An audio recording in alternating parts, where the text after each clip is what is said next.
오늘 우리에게 주신 하나님 말씀은 사도행전 12장 1절에서부터 12절까지입니다.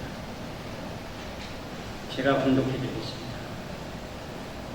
그때 헤롯 왕이 손을 들어 교회 중에서 몇 사람을 해하려 하여 요한의 형제 야고보를 칼로 죽이니 유대인들이 이 일을 기뻐하는 것을 보고 베드로를 잡으려 할세 때는 무기절 기간이라. 잡음에 옥에 가두어 군인 4씩이 4패에게 맡겨 지키고 6월절 후에 백성 앞에 끌어내고자 하더라. 이에 베드로는 옥에 갇혔고 교회는 그를 위하여 간절히 하나님께 기도하더라. 헤롯이 잡아내려고 하는 그 전날 밤에 베드로가 두 군인 틈에서 두 쇠사슬에 매어 누워 자는데 파수꾼들이 문 밖에서 옥을 지키더니 호련히 주의 사자가 나타나매 옥중에 광채가 빛나며 또 베드로의 옆구리를 쳐 깨워 이르되 급히 일어나라 하니 쇠사슬이 그 손에서 벗어지더라. 천사가 이르되 띠를 띠고 신을 신으라 하거늘 베드로가 그대로 하니 천사가 또 이르되 겉옷을 입고 따라오라 하는데 베드로가 나와서 따라갈새 천사가 하는 것이 생시인 줄 알지 못하고 환상을 보는가 하니라. 이에 첫째와 둘째 파수를 지나 시내로 통한 세문에 이르니 문이 저절로 열리는지라. 나와서 한 거리를 지나매 천사가 곧 떠나더라. 이에 베드로가 정신이 들어 이르되 내가 이제야 참으로 주께서 그의 천사를 보내어 나를 헤롯의 손과 유대 백성의 모든 기대에서 벗어나게 하신 줄 알겠노라 하여 깨닫고 마가라 하는 요한의 어머니 마리아의 집에 가니 여러 사람이 거기에 모여 기도하고 있더라. 하나님의 말씀이었습니다. 간혹 성경을 읽다가 슬퍼질 때가 있습니다. 목사가 성경을 읽다가 기쁘지 않고 슬퍼지는 이유가 뭘까? 오늘 본문도 자세히 묵상하다 보면 슬퍼지는 장면 중에 하나입니다. 왜 그런가 하면 사도행전 12장이 끝나는 시점을 통해서 더 이상 베드로가 등장하지 않기 때문에 저는 개인적으로 베드로를 좋아합니다. 왜냐하면 그의 실수 많은 성격, 허물 많은 성격, 눈물 많은 성격, 연약하기 때문에 나와 비슷한 부분들이 많고 주님을 누구보다도 사랑했기 때문에 수제자로 살았지만 부활하신 주님을 만나기 전까지는 그는 한 많은 사람, 눈물 많은 사람, 그리고 실패 많은 사람이었기 때문에 그렇습니다. 그 베드로가 이제 사도행전 1장부터 출연을 하다가 12장의 끝을 통해서 더 이상 나오지 않습니다. 물론 15장에 잠깐 명목상 한번 언급은 다시 되지만 세상을 바꾼 초대교회의 역사, 그 감동적인 드라마의 주인공처럼 쓰여졌던 베드로는 이제 이 드라마에서 뒤안길로 사라지게 됩니다.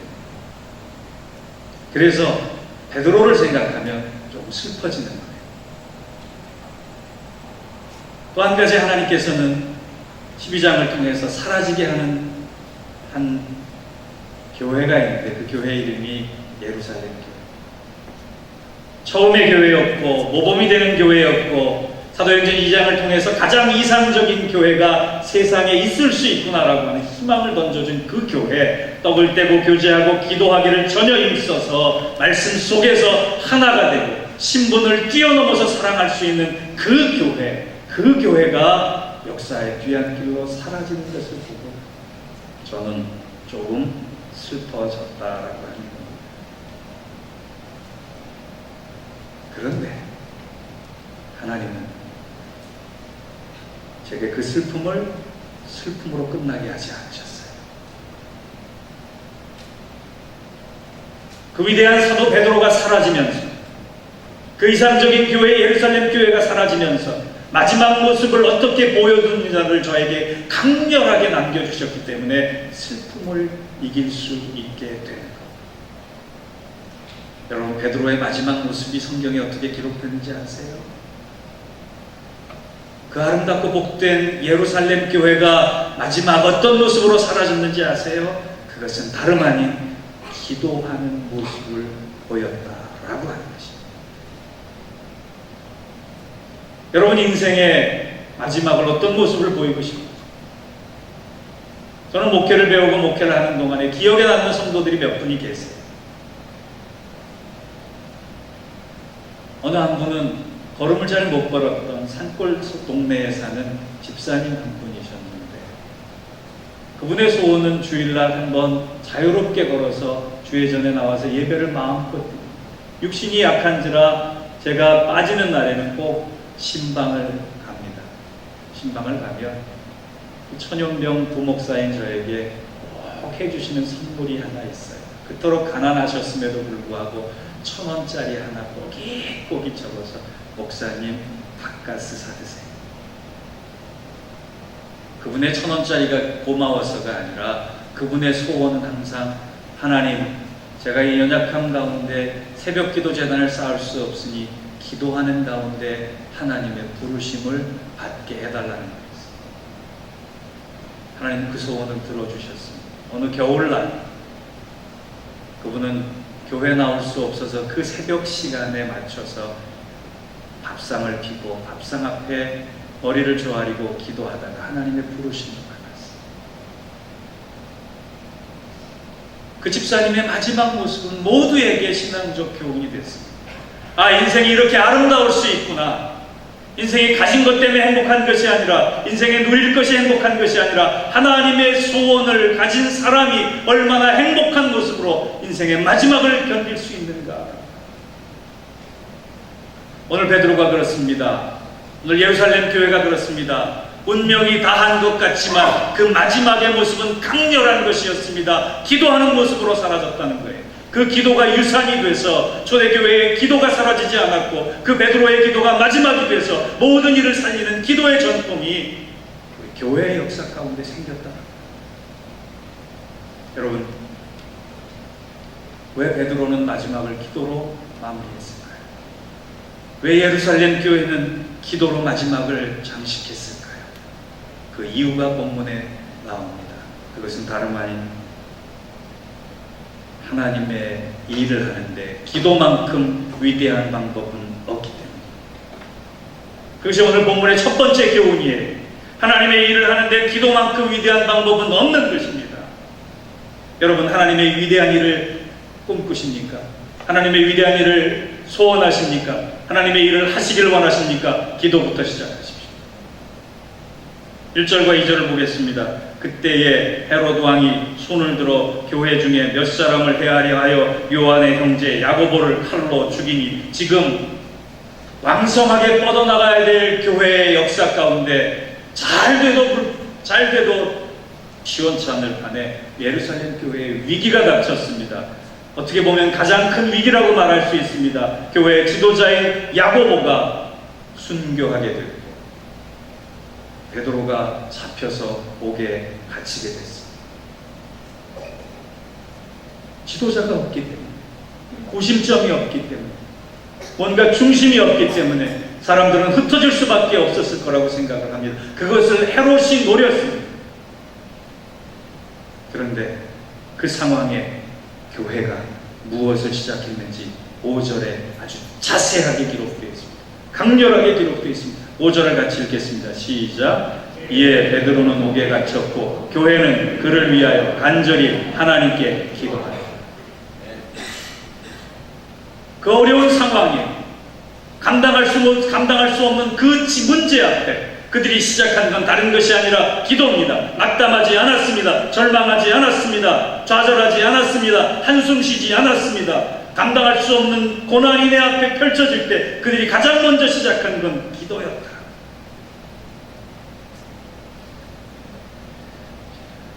언젠가 설교 성경 공부 시간에요, 제가 여러분, 돈이 인생의 전부는 아닙니다 그렇게 얘기했더니 공부하시는 집사님 명답을 얘기했어요. 목사님 맞습니다. 돈이 인생의 전부는 아닙니다만 인생의 대부분이긴 합니다. 그리스도인에게 있어서 기도는 전부는 아니에요. 그러나 기도가 대부분이 돼야 합니다. 왜냐하면 기도만큼 강력한 복음의 무기가 없기 때문입니다. 왜 베드로가, 왜 예루살렘 교인들이 숨막히는 절박한 상황에 기도를 택한 줄 아십니까? 이미 기도의 능력을 눈물을 체험했기 때문입니다. 기도를 하는 사람에게 성령이 임했고 성령이 임하면 세상을 바꿀 수 있는 것을 경험했기 때문에 그렇습니다. 기도하면 무슨 일이든 하나님이 일하시기 시작함을 이미 알았기 때문에, 이미 체험했기 때문에 그들은 확신하면서 흔들리지 않고 기도로 나아갔다는 것입니다.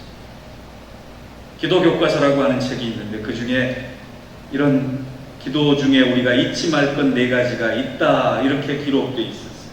제가 알려드릴게요. 기도는 어디서부터 시작되느냐? 기도가 시작되는 것은 하나님이 나의 주가 되신다는 고백부터 시작돼요.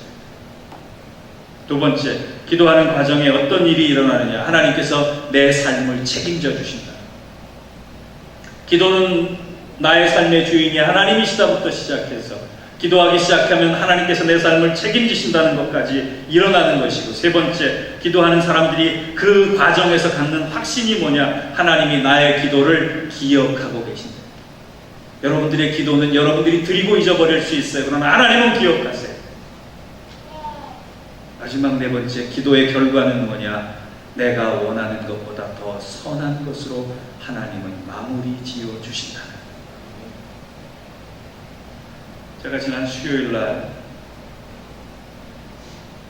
설교하면서 성경에는 2가지 물이 나온다고 했어요. 하나는 눈물이고 하나는 샘물이에요.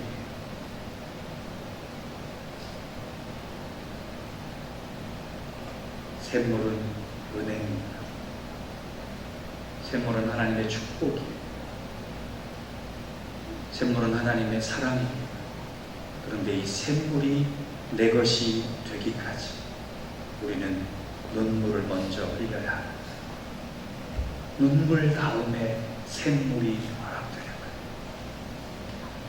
거예요. 눈물 없이 샘물을 받으면 그것은 잘못된 순서입니다. 여러분, 이 한 주간, 아니 9월 한 달 눈물을 흘리십시오. 하나님께 기도하십시오. 하나님은 눈물의 결과로 샘물을 허락해 주실 것입니다. 걱정은 덜하고 기도는 더하는 것이 9월에 우리의 삶의 목표가 되기를 원합니다. 그럴 때 하나님은 눈물을 통해 폭포수 같은 은혜의 강물을 우리에게, 우리 공동체에게 허락해 주실 줄 믿습니다. 두 번째, 오늘 본문의 교훈은 기도는 하면 할수록 깊어지고 넓어진다는 것이에요. 제가 여러분 지금 8월 달부터 들어서 설교의 한 대목 가운데 꼭 연관시켜서 강조하고 있는 주제가 기도입니다. 제가 하반기 들어서 기도 행전을 쓰는 우리 교회가 되자라고 하는 주제를 가지고 기도 행전을 쓸 때 기도가 그만큼 중요한 것이기 때문에, 기도를 통하여서 하나님이 일하시기 때문에, 기도가 우리가 붙잡아야 할 무기이기 때문에 그렇습니다. 그런데 목사인 저도 가끔 기도하기가 어려울 때가 있어요. 언제인지 아십니까? 육신적으로 너무 피곤할 때, 기도하기가 힘들어요. 또 하나, 기도하는 방법을 놓칠 때, 기도하는 시기를 놓칠 때 기도가 안 돼요. 그래서 제가 오늘 9월달 우리 기도하기를 소원하는 우리 공동체에게 3가지의 깊은 기도를 드릴 수 있는 방법을 가르쳐 드리겠습니다. 깊어지는 기도, 넓어지는 기도, 오래 할 수 있는. 어떤 집사님이 제게 그래요. 목사님, 저는 기도 잘하고 기도 오래 하는 사람이 정말 부러워요. 우리 다 그렇게 할 수 있습니다. 제가 3가지를 가르쳐드릴 테니까 그것을 잘 따라가시기 바랍니다. 깊은 기도가 되기 위해서 첫째, 기도의 대상을 품지만 말고 사랑하시기. 5절을 다시 한번 볼까요? 이에 베드로는 옥에 갇혔고 교회는 그를 위하여 간절히 하나님께 기도하더라. 예루살렘 교회가 기도를 시작했던 것이 베드로를 향해서 있는데, 왜 베드로를 향해서 기도했을까요? 베드로가 지도자였기 때문에 아닙니다. 베드로가 소중하기 때문에 아닙니다. 베드로가 없어서는 안 될 인물이기 때문에 아닙니다. 베드로를 사랑했기 때문에 기도하기 시작합니다. 저를 사랑하시면 저를 위해서 기도하십시오. 교회를 사랑하시면 교회를 위해서 기도하십시오. 저는 여러분을 사랑하기 때문에 여러분을 위해 기도합니다. 주님이 우리를 사랑하기 때문에 주님께서 우리를 위해서 기도하세요. 내가 누군가를 품고 기도하려면 입술로만 품고 기도하지 말고 그를 사랑해 보십시오. 그러면 깊은 기도가 나옵니다. 남편을 위해서 기도할 때 남편의 이름만 불러가며 기도하지 마십시오. 아내의 이름을 불러가며 이름만 가지고 기도하지 마십시오. 그를 사랑하면서 기도하십시오. 우리 한번 따라해 봅시다. 힘드니까 사명이다. 아프니까 사랑이다. 야, 어떻게 말이 이렇게 멋있을 수 있어요? 그래. 이런 말은 어디서 나오느냐? 수요 예배에 나와요. 수요 예배에 나오면 굉장히 멋있는 말을 아주 잘 가슴속에 받아가실 수 있습니다. 수요일 날 나오실 수 있는 여러분들 되시기 바랍니다. 예수님께서 마지막 겟세마네 동산에서 땀이 피가 되도록, 물이 피가 되도록 기도하신 이유가 어떤 이유인지 아십니까? 우리를 사랑했기 때문에. 우리를 아파하시면서 기도하셨기 때문에 깊은 기도가 가능합니다. 그런데 그 길은 힘이 드는 길이지만 그것이 곧 사명입니다. 여러분, 좁은 길은, 좁은 문은, 좁은 마음, 좁은 느낌 가지고 갈 수 없어요. 좁은 길, 좁은 문은 넓은 마음, 넓은 사랑을 가져야지만 갈 수 있는 길입니다. 여러분, 품고 기도하시되 사랑하면서, 교회를 사랑하면서, 복음의 대상을 사랑하면서, 우리 교우들을 사랑하면서, 내 가족들을 사랑하면서 그들을 위해서 기도하시면 여러분의 기도가 깊어질 줄 믿습니다. 두 번째, 깊은 기도를 하시려면 장소를 잘 선택해요. 장소를 잘 선택하는 뜻이 뭐냐 하면, 기도가 깊은 기도가 되려면 필요한 것이 있는데 성령의 충만함이에요. 성령의 충만함. 오늘 예루살렘 교회의 성도들이 모여서 기도한 것은 마가의 다락방이었습니다. 마가의 다락방은 처음부터 기도의 장소가 아니었어요. 마가의 다락방에서 모여서 잔치했고 그들은 식사했던 곳이에요. 그런데 그들이 기도하기 시작하자 그 식사의 자리가 성령 충만한 자리가 됐고 하나님 응답의 자리가 됐습니다. 성령 충만하면 그렇게 삶의 목적과 가치가 바뀌네요.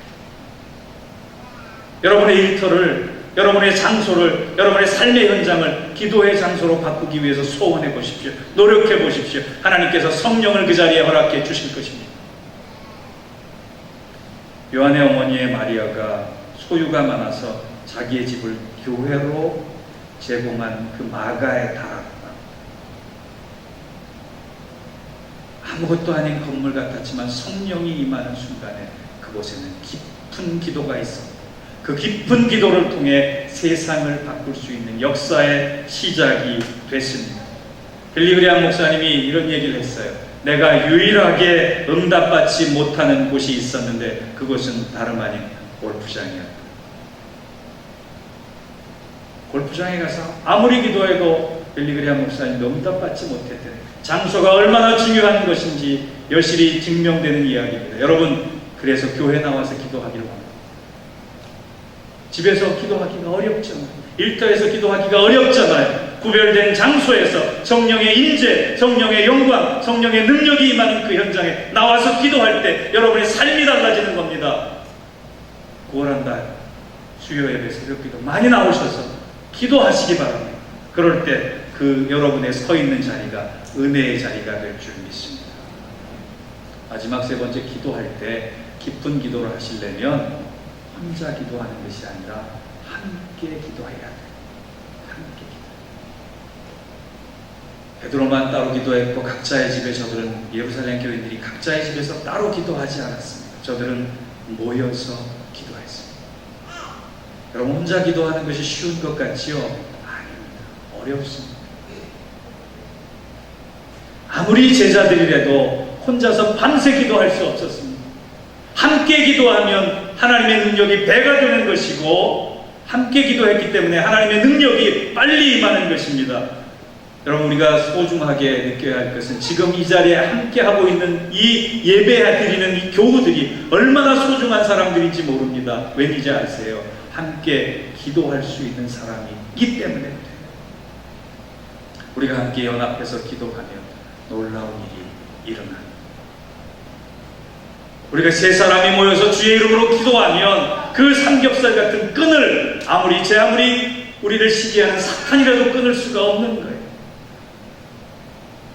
우리 함께 기도하기를 바랍니다. 함께 기도하기를 바랍니다. 코리텐 북여사가 이런 좋은 얘기를 했어요. 우리가 계획을 세울 때 악마는 미소 짓고 우리가 정신없이 분주할 때 악마는 웃는다. 그러나 우리가 함께 기도할 때 악마는 두려워한다. 오늘 집에 가셔서 가족과 함께 기도하시기 바랍니다. 교회에 오셔서 교우들과 함께 기도하시기 바랍니다. 여러분의 삶의 일터에서 성령과 함께 기도하시기 바랍니다. 그러면 두려움의 문제가 사라질 것입니다. 로마서 8장 28절에 보면 우리가 알거니와 하나님을 사랑하는 자 곧 그 뜻대로 부르심을 입은 자들에게는 모든 것이 협력하여 모든 것이 합력하여 무엇을 이룬다? 선을 이룬다. 하나님은 선을 이루기 위해 우리에게 배우게 하신 것이 있습니다. 합력, 함께라는 것. 함께 기도할 때 놀라운 역사가 일어날 줄 믿습니다. 이제 결론을 맺습니다. 베드로가 기도하기 시작할 때, 예루살렘 교회가 기도하기 시작할 때 하늘의 문이 열렸습니다. 베드로 그 두 손과 양말에 차여있던 쇠사슬이 풀렸습니다. 기도하면 그런 기적이 가능합니다.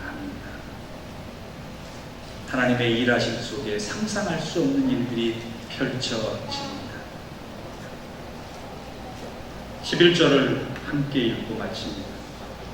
시작. 이제야 참으로 주께서 그의 천사를 보내어 나를 헤롯의 손과 유대 백성의 모든 기대에서 벗어나게 하신 줄을 알겠노라. 사랑하는 성도 여러분, 우리 9월제 기도로 시작합시다. 기도로 시작할 때 나를 묶고 있는 헤롯의 손, 유대 백성의 모든 기대, 나를 올가매고 있는 모든 짐으로부터, 문제로부터, 아픔으로부터, 상처로부터, 과거로부터 기도하는 우리들에게 하나님이 벗어나게 해줄 줄 믿습니다. 그 은혜와 축복이 기도하는 우리 예인 공동체에 함께하기를 주의 이름으로 축원합니다. 기도하겠습니다. 하나님 아버지 감사합니다. 베드로가 마지막 모습을, 예루살렘 교회가 마지막 모습을 기도하는 모습으로 우리에게 신앙의 유산 남겨주었듯이 우리도 그 유산 잘 받아 기도하는 사람 되게 하여 주옵소서. 기도하는 가정 되게 하여 주옵소서. 기도하는 교회 되게 하여 주시옵소서. 그리하여 함께 기도할 때 하나님께서 놀라운 일을 베드로에게 행하셨던 것처럼, 기도하는 예루살렘 교회에 베풀어 주셨던 것처럼 우리에게 그러한 은혜와 축복을 허락하여 주시옵소서. 삶의 문제가 다 해결되는 9월 한 달 기도로 열어가는 우리 예인교회 되게 하여 주옵소서. 예수님의 이름으로 기도하옵나이다. 아멘.